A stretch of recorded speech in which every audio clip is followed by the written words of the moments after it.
জয় যিশু, hallelujah, praise the Lord. তো মহান ঈশ্বরের ধন্যবাদ হোক। তো তিনি আরো একটি বার সুন্দর দিন, সুন্দর সময় আমাদের উপহার দিয়েছেন। তো সেই জন্য মহান ঈশ্বরকে ধন্যবাদ জানাই। সবাইকে জয় যিশু, হালেলুয়া। তো ঈশ্বর আরো একটি বার সুন্দর দিনের উপহার দিয়েছেন এবং সুন্দর দিনে আমাদের ঈশ্বরের প্রশংসা করবার সুযোগ করে দিয়েছেন। তো সেই জন্য মহান ঈশ্বরকে ধন্যবাদ জানাই। সবাইকে জয় যিশু, হালেলুয়া। মথিলিখিত সুসমাচার 6 অধ্যায় 16 পদ।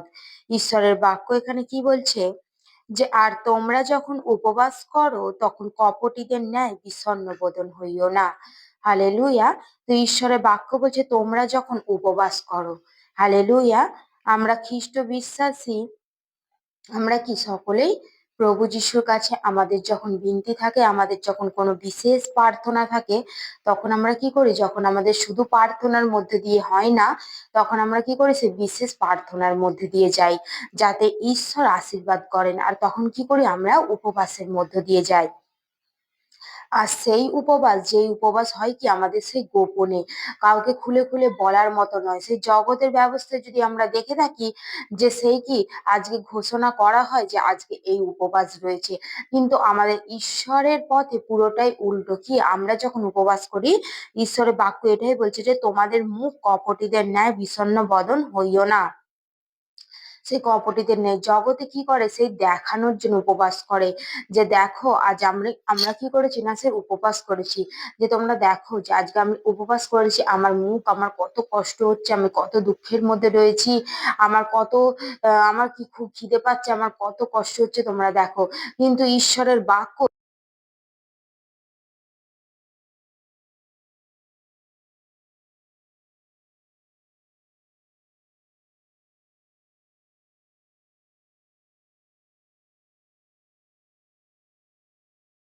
যেন বিষণ্ণ বদন না হয়, আমাদের মুখ যেন সেই খুব শুকনো হয়ে গেছে, যেন মনে হচ্ছে যে হ্যাঁ একদম প্রচুর উপবাসের মধ্যে রয়েছে, কষ্টের মধ্যে রয়েছে, এরকম যেন না হয়।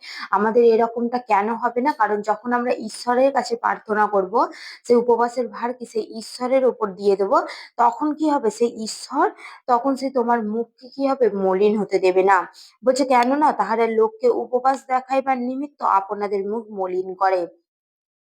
দেখো তাদের উপবাস কি করা হয়? সেই ঘোষণা করা হয় যে আজ তোমাদের এই রয়েছে, তো আজকে কি সেই উপবাস হবে। কিন্তু প্রভু যিশুর সমস্ত কিছু হচ্ছে কি গোপনে। কারণ তুমি যখন গোপনে ঈশ্বরের কাছে প্রার্থনা করবে, গোপনে যখন ঈশ্বরের কাছে উপবাস রাখবে, তখন কি হবে? সেই ঈশ্বরই তোমাকে আশীর্বাদ করবেন। হালেলুয়া। তো এখানে স্পষ্ট ঈশ্বরের বাক্য বলছে যে কেননা তাহারা লোককে উপবাস দেখাইবার নিমিত্ত, বলছে তাহারা কি লোককে, কারণ সবাই জানে যে আজকে তুমি উপবাস করেছো। জগতের ব্যবস্থা যদি আমরা দেখে থাকি, তো হয়তো আমরাও একটা সময় করেছি সেই শিবরাত্রি কি অন্য কোনো কিছুর উপবাস। তখন কি হয়? সবাই জানে যে উপবাস করেছে, আর কত সবাই কি করে? সে বাহবা দেয় যে ও বাবা কত কষ্ট হচ্ছে। কিন্তু ঈশ্বরের বাক্য এটাই বলছে যে তোমাদের যেন ওরকম কেউ বাহবা দিতে না আসে, কারণ তোমার ঈশ্বর জানেন যে তুমি উপবাস রেখেছো। হালেলুয়া। বলছে আমি তোমাদেরকে সত্য বলিতেছি, তাহারা আপনাদের পুরস্কার পাইয়াছে। বলছে কি, যারা সেই মুখকে মলিন করে এবং সেই লোককে উপবাস দেখাইবার জন্য সে উপবাস করে, বলছে তারা কি আপনাদের পুরস্কার পেয়ে গেছে।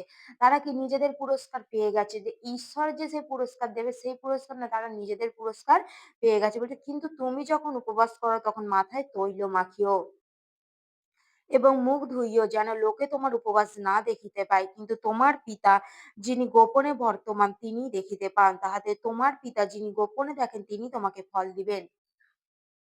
বলে তোমরা যখন উপবাস করো তখন তোমরা কি করো? আমরা যখন উপবাস করি তখন আমরা কি করব? মাথায় তেল মাখবো এবং মুখ ধোবো, যাতে আমাদের উপবাস কেউ যাতে না দেখতে পায়, যাতে আমাদের উপবাস কেউ যাতে না দেখতে পায়, এবং তোমার উপবাস কেউ দেখে তোমাকে যেন না বলে যে এত উপবাস করছিস কি, এই এতক্ষণ থেকে খাসনি। কিন্তু ঈশ্বর জানবে তোমার উপবাস, আর যখন সেই উপবাস পুরোটাই গোপনে হবে, তখন কি হবে? সেই ঈশ্বর তোমাকে সেই গোপনে ফল দেবেন। আমরা কতজন সেই গোপনে ফল নিতে প্রস্তুত আছি? হালেলুয়া। আমরা গোপনে ফল নেওয়ার জন্য প্রস্তুত থাকবো, কারণ আমাদের ঈশ্বর বলছে কি, যেন লোকে তোমার উপবাস না দেখিতে পায়, কিন্তু তোমার পিতা যিনি গোপনে বর্তমান তিনিই দেখিতে পান। তাতে তোমার পিতা যিনি গোপনে দেখেন তিনি তোমাকে ফল দিবেন। বলছে যেন লোকে তোমার উপবাস না দেখিতে পায়। লোকে লোকে লোকে যদি দেখে তোমাকে কি কেউ কোনো কিছু পুরস্কার দিতে পারবে? না। তোমাকে কেউ কোনো কিছু পুরস্কার দিতে পারবে না। কিন্তু ঈশ্বর, সেই ঈশ্বরই তোমাকে সেই পুরস্কার দেবে। তাহলে আমরা যদি প্রস্তুত হই তো সেই ঈশ্বরের জন্য প্রস্তুত হব। সেই ঈশ্বরের ফল নেয়ার জন্য প্রস্তুত হব। কারণ ঈশ্বরই পারেন। কোনো মানুষ তোমাকে কোনো কিছুই করতে পারবে না।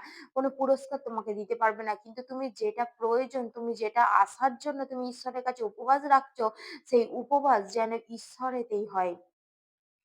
সেই উপবাস যেন গোপনে হয়। হালেলুয়া! সেই তোমার উপবাস যখন গোপনে হবে, তখন সেই প্রভু যিশুই তোমাকে কি করবে? গোপনে ফল দিবেন। আর তিনিই তোমাকে ফল দিবেন। হালেলুয়া! মহান ঈশ্বরের ধন্যবাদ হোক, তিনি তোমাকে গোপনে ফল দিবেন। সেই জন্যে আমরা যখন ঈশ্বরের কাছে উপবাস রাখবো, তখন আমরা ১ম প্রার্থনা দিয়ে ঈশ্বরের কাছে উপবাস রাখবো। যে, "প্রভু আজ আমি তোমার উপবাস রাখছি। এই উপবাস যেন আমার কোনো মানুষ না জানতে পারে। গোপনে যেন হয় আর গোপনে সেই ফল তুমি আমাকে দেবে।" হালেলুয়া! মহান ঈশ্বরের ধন্যবাদ হোক। উপবাসের বিষয় এটাই ছিল। সবাইকে জয় যিশু। Hallelujah! Praise the Lord. Amen.